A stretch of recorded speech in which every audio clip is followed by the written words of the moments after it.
Piet. Steve is going to give a speech on What's Your Line. Now, several weeks or months ago, somebody posed a question to him. Why did you join Toastmasters? And so he decided that he's going to address just that.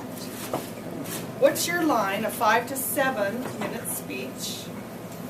Mr. Steve Piet.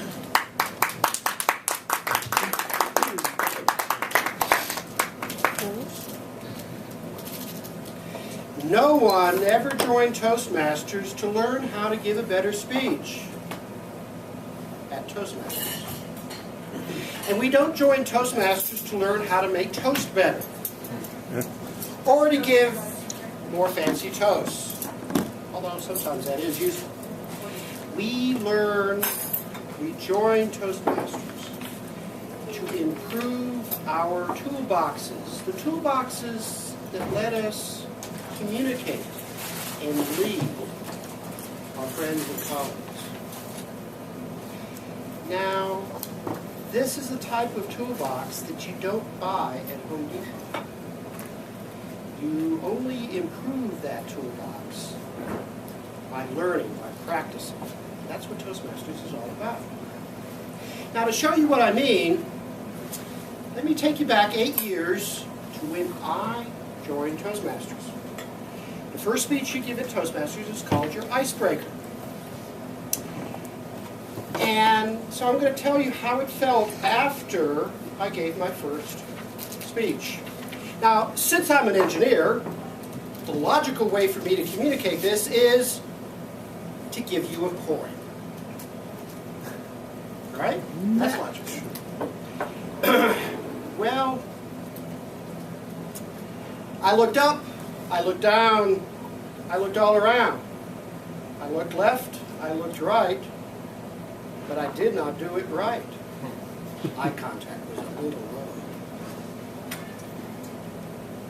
Facts and figures, they're a breeze. Humor and stories, I'll just freeze. Engineers can organize and inform, but persuade and inspire, that's not the norm. So I look back, and as people told me about that first icebreaker, I had almost no eye contact. Something I've worked on quite a bit over the last 8 years. Blake was there, Deb was there, Les was there. Do I speak truth?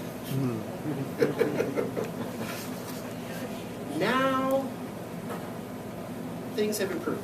At least I hope. And you guys can tell me that after this week. But I thought 8 years ago that my communication and leadership toolbox was a lot better than it turned out to be. But I've learned, I continue to grow, and I don't just mean this. I have now been able to screech in a technical seminar at Idaho State. I've entered a humorous speech contest and gotten the good type of laugh. You know, laughing with versus laughing at. I've given technical talks that people have come up and told me months after they actually remembered what I said. I've given non-technical talks that people have come up to me after the fact, weeks, months later, and actually remembered something. So Toastmasters must be doing something good for me. And here's the final proof. A woman I met at Toastmasters several years ago, after several months, learned that I was an engineer. And she was shocked. She said, "Where did the humor come from?" Progress. Now, Toastmasters was started in 1924. YMCA youth director discovered that his young people needed better communication and leadership skills. It's now grown to an organization of 280,000 members worldwide, 116 countries. And although women were initially banned from the organization, they eventually wised up. Now it's 52% women worldwide. The International Board of Directors is about half and half. Our district governor, It's the main organization around the world. There's 80-some districts. Our district governor for Utah and Idaho is a woman. So this is now a gender equal organization. Now, let's talk about two tools that you may or may not have in your toolboxes. Now, who knows what an elevator speech is? What? Elevator speech. Shelley, what's an elevator speech?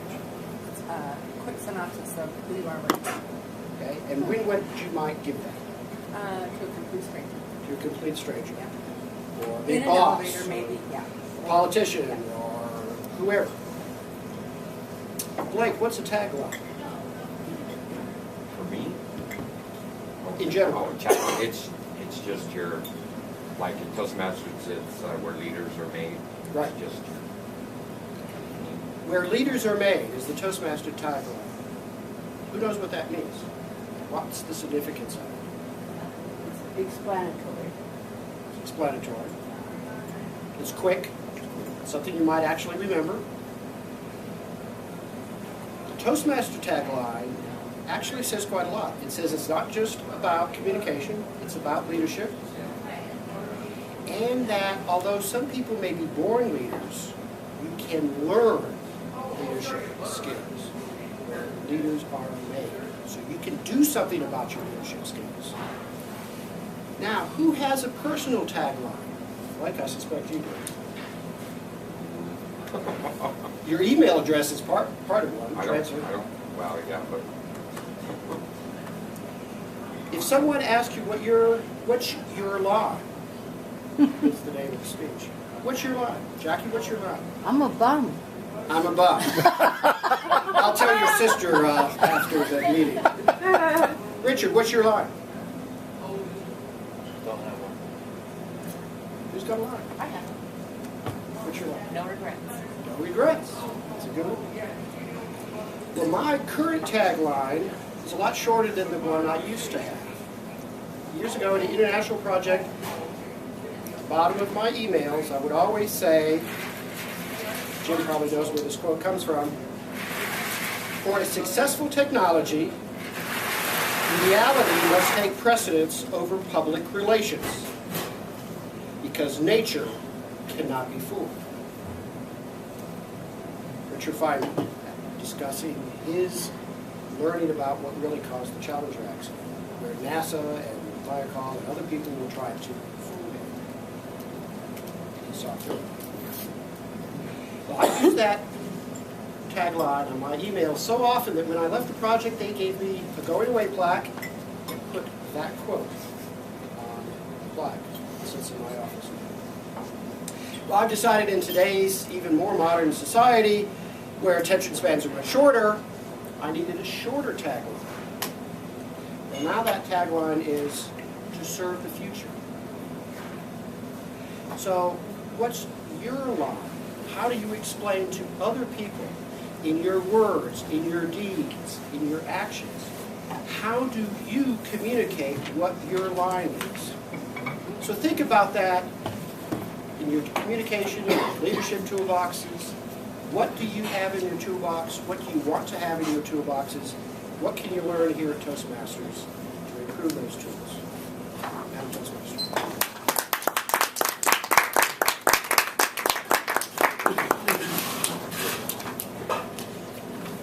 Very good. Our next speaker is going to be Richard Williams. Richard's doing a 5